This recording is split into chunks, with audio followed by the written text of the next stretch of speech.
Salam sejahtera, kami daripada kumpulan 12 bagi kursus KPS 3023 Sosiologi Pendidikan akan membentangkan tajuk kajian kami iaitu Murid Pelbagai Keupayaan. Ahli kumpulan kami terdiri daripada 7 orang ahli iaitu Del, Mahira, Nazura, Sharon, Riani, Charlene dan Nadia. Salam sejahtera, saya Riani Gabriel akan membentangkan berkaitan kajian kami. Kaedah kajian yang kami gunakan ialah kaedah temu bual secara dalam talian melalui platform Google Meet. Temu bual ini dijalankan bagi mendapatkan maklumat secara langsung daripada seorang guru PPKI berkaitan dengan pengurusan pembelajaran murid sepelbagai keupayaan. Bagi responden kajian kami telah menemu bual seorang guru PPKI dari Sekolah Menengah Kebangsaan Taman Kelang Utama. Beliau merupakan seorang guru yang berkelulusan ijazah sarjana muda, kejuruteraan pembuatan dan diploma pendidikan lepasan ijazah dalam bidang kemahiran hidup. Di sekolah beliau menyandang jawatan sebagai setiausaha kurikulum dalam asas tanaman sebagai salah satu bidang kemahiran vokasional murid PPKI. Tujuan kami menjalankan kajian ini adalah untuk memahami pengalaman guru dalam mengendalikan murid pelbagai keupayaan atau PPKI. Selain itu, kajian ini juga bertujuan untuk mengenal pasti kaedah pengurusan, strategi pengajaran, penggunaan bahan bantu mengajar serta cabaran yang dihadapi oleh guru dalam memenuhi keperluan pembelajaran murid yang mempunyai tahap keupayaan yang berbeza. Kajian ini berkait rapat dengan sosiologi pendidikan kerana bidang ini menekankan bahawa setiap murid berhak mendapat peluang pendidikan yang sama mengikut keupayaan dan keperluan masing-masing. Oleh itu, penggunaan bahan bantu mengajar seperti audio, video, dan kad bergambar dapat membantu murid memahami pembelajaran dengan lebih mudah serta meningkatkan minat mereka terhadap pembelajaran. Teori yang kami gunakan ialah teori fungsionalisme. Sekolah berfungsi sebagai tempat untuk menyampaikan ilmu dan membentuk khasiat murid. Oleh itu, setiap murid perlulah diberikan peluang yang adil untuk mengembangkan potensi diri mengikut keupayaan masing-masing. Akhir sekali, fokus kajian ini ialah mengenal pasti ciri-ciri murid pelbagai keupayaan, cabaran yang dihadapi oleh guru, kaedah pengajaran dan penggunaan bahan bantu mengajar yang sesuai, serta usaha untuk mewujudkan persekitaran pembelajaran yang inklusif. Dalam tugasan kajian ini, kami menggunakan kaedah kualitatif bagi memahami dengan lebih mendalam isi berkaitan murid pelbagai keupayaan dalam sistem pendidikan. Kaedah ini dipilih kerana ia membantu mendapatkan maklumat secara terperinci melalui pengalaman, pandangan dan interaksi sosial yang berlaku di sekolah. Bagi proses pengumpulan data, kami menggunakan dua kaedah utama iaitu temu bual dan pemerhatian. Temu bual dijalankan secara dalam talian melalui platform Google Meet bersama guru untuk mendapatkan pandangan tentang jenis murid pelbagai keupayaan, kaedah pengurusan pembelajaran serta cabaran yang dihadapi dalam proses pengajaran. Selain itu, kaedah pemerhatian dilakukan di sekitar kawasan sekolah untuk melihat secara langsung tingkah laku, interaksi sosial dan cara murid pelbagai keupayaan menyesuaikan diri di kawasan sekolah. Dari segi teknik persampalan, kami menggunakan teknik persampalan bukan kebarangkalian, iaitu kajian ini menggunakan dua teknik iaitu persampalan bertujuan dan sampalan mudah. Persampalan bertujuan ini kami memilih responden yang sesuai dengan objektif kajian kami. Sebagai contoh, responden memberikan pandangan yang berharga tentang kekuatan dan kelemahan pengajaran dan pembelajaran sewaktu di bilik darjah dan menerangkan bagaimana responden tersebut mengendalikan murid tersebut. Manakala persampalan mudah, responden dipilih berdasarkan ketersediaan atau kedekatan mereka dengan tajuk tugasan yang dipilih. Responden juga dipilih disebabkan paling mudah untuk diakses. Contohnya, responden dipilih berdasarkan pengalaman responden dalam mengajar murid pelbagai upaya. Gabungan kedua-dua teknik ini memudahkan proses pengumpulan data serta memastikan maklumat yang diperoleh relevan dengan objektif kajian kami.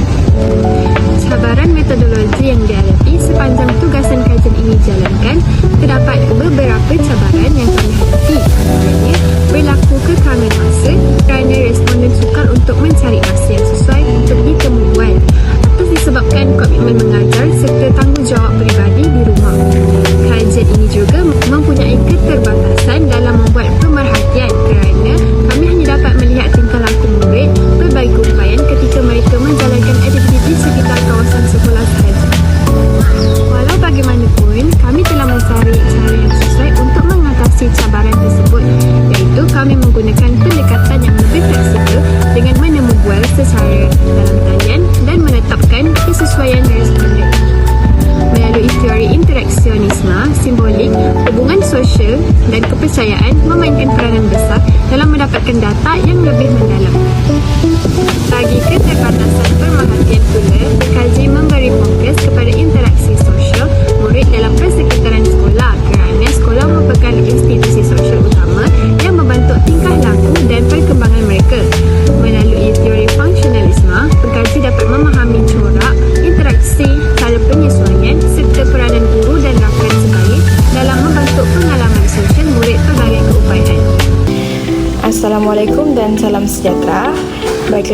ingin berkongsi dapatan kajian yang telah saya perolehi berdasarkan temu bual yang kumpulan kami jalankan.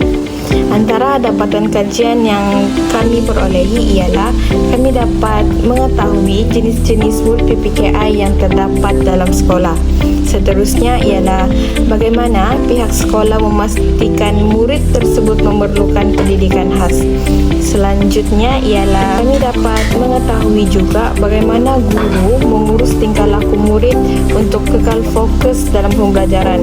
Seperti sedia maklum, untuk fokus dalam kelas merupakan satu perkara yang sukar bagi pelajar, apatah lagi untuk murid PPKI. Seterusnya, kami juga dapat mengetahui cabaran utama guru PPKI untuk mengajar murid dan bagaimana cara mengatasinya. Seterusnya ialah pihak sekolah menyediakan latihan kepada guru PPKI untuk mengurus atau menghandle murid PPKI. Seterusnya ialah kami juga mengetahui sejauh manakah pihak sekolah membantu menyokong pengurusan murid PPKI. Seterusnya ialah mengapakah proses pendidikan khas ini penting perlu untuk diwujudkan. Seterusnya kami juga mengetahui kaedah pengajaran khas yang digunakan oleh guru PPKI. Seterusnya ialah kami juga telah diberitahu apakah cabaran yang dihadapi oleh murid PPKI dan bagaimana pihak sekolah membantu mereka. Dan akhir sekali ialah kami juga mengetahui sejauh manakah interaksi sosial membentuk keyakinan dan identiti murid PPKI. Salam sejahtera kepada dokter dan juga rakan-rakan sekalian.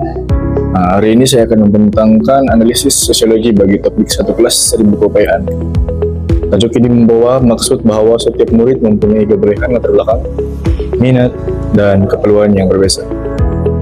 Pelbagaian ini bukanlah satu kelemahan, sebaliknya merupakan kekuatan yang perlu diraihkan melalui pendidikan yang inklusif.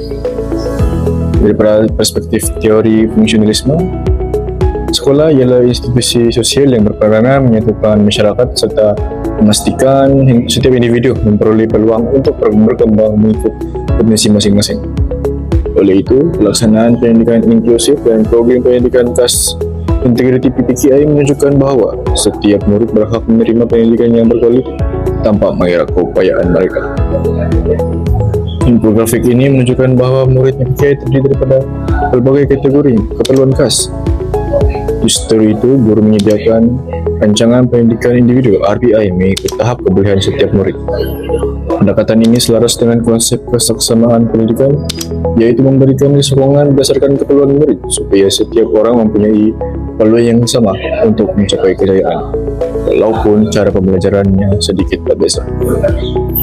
Selain itu, daripada sudut teori interaksionisme simbolik pula, pembelajaran berlaku melalui interaksi sosial. Apabila murid PPKI menjalankan aktiviti bersama murid harus perdana, mereka saling berkomunikasi, bekerjasama dan belajar menghormati perbezaan. Interaksi positif ini membantu membina keyakinan diri murid berkeperluan khas, mengurangkan stigma serta memupuk nilai empati, toleransi dan saling menghormati dalam kalangan warga sekolah. Di samping itu, setiap murid datang dari latar belakang keluarga dan pengalaman yang berbeza.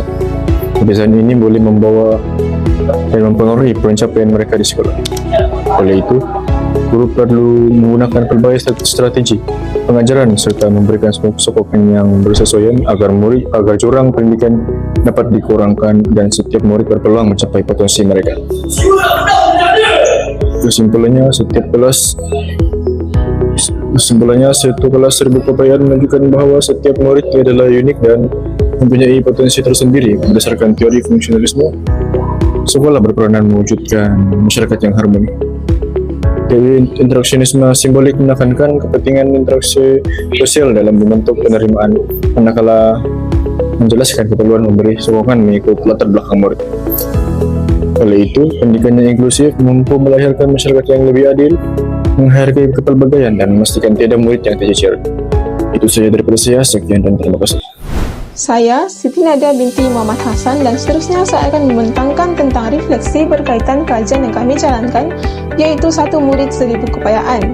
Di mana melalui kajian ini, saya memahami bahawa setiap murid adalah unik, di mana murid mempunyai tahap kebolehan dan keperluan pembelajaran yang berbeza-beza. Oleh itu, sebagai guru, saya perlu menyesuaikan pendekatan mengikut kemampuan murid masing-masing.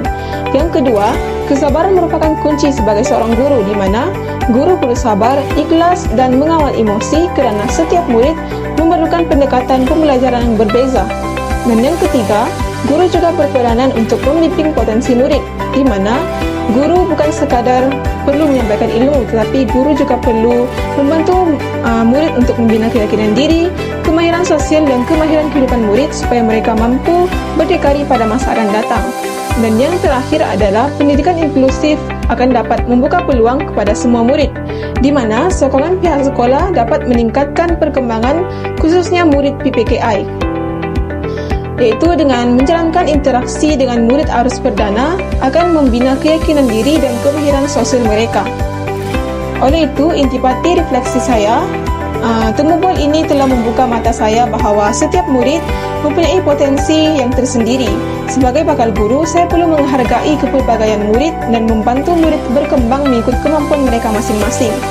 Dan yang terakhir, matlamat saya sebagai seorang guru, saya akan menjadi seorang guru yang sabar, penyayang dan mampu mengawal murid dan membimbing murid tanpa membezakan mereka.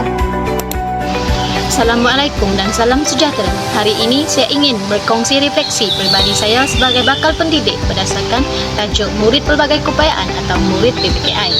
Melalui temu bual bersama guru PPKI, saya memahami bahawa setiap murid mempunyai keupayaan, keperluan dan cara pembelajaran yang berbeza.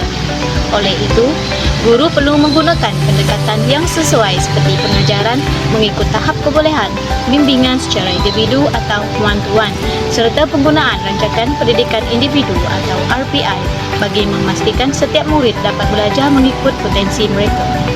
Selain itu, saya memperoleh pengetahuan baharu bahawa kejayaan murid PPKI bukan hanya dinilai melalui pencapaian akademik, tetapi juga melalui perkembangan kemahiran hidup, komunikasi, keyakinan diri dan interaksi sosial. Penglibatan mereka dalam aktiviti bersama murid arus perdana membantu membina keyakinan dan kemahiran sosial mereka. Daripada pengalaman ini juga, saya menyedari bahawa guru PPKI memerlukan kesabaran, empati dan fleksibiliti. Guru bukan sekadar menyampaikan ilmu, malah berperanan membimbing dan membantu setiap murid mengembangkan potensi diri mereka. Sebagai bakal pendidik, saya berazam untuk menjadi seorang guru yang inklusif, menghargai kepelbagaian murid dan menyediakan persekitaran pembelajaran yang selamat, menyeronokkan serta memberi peluang yang sama kepada semua murid. Kesimpulannya, setiap murid mempunyai keunikan dan potensi tersendiri. Sebagai guru pada masa hadapan, saya berharap dapat menjadi pendidik yang membimbing dengan ilmu, kesabaran dan kasih sayang agar tiada murid yang tercicir daripada peluang untuk berjaya. Berdasarkan kajian yang telah dijalankan, terdapat beberapa aspek termasuk sosiologi pendidikan yang dapat dikenal pasti berkaitan murid pelbagai keupayaan dalam program pendidikan khas integriti atau PPKI. Yang pertama, kepelbagaian murid sebagai realiti sosial dalam pendidikan. Yang kedua, pendidikan inklusif sebagai usaha mewujudkan keadilan sosial. Yang ketiga, peranan guru sebagai agen sosialisasi. Yang keempat, interaksi sosial mempengaruhi perkembangan murid. Yang kelima, cabaran guru dalam menguruskan kepelbagaian keupayaan. Dan yang keenam, kerjasama antara institusi sosial penting dalam pendidikan. Sebagai penutup, saya ingin mengemukakan satu persoalan untuk kita pikirkan bersama. Adakah sistem pendidikan hari ini benar-benar mampu memenuhi keperluan semua murid tanpa melihat perbedaan keupayaan, atau masih terdapat cabaran sosial yang perlu kita atasi bersama? Sekian, terima kasih.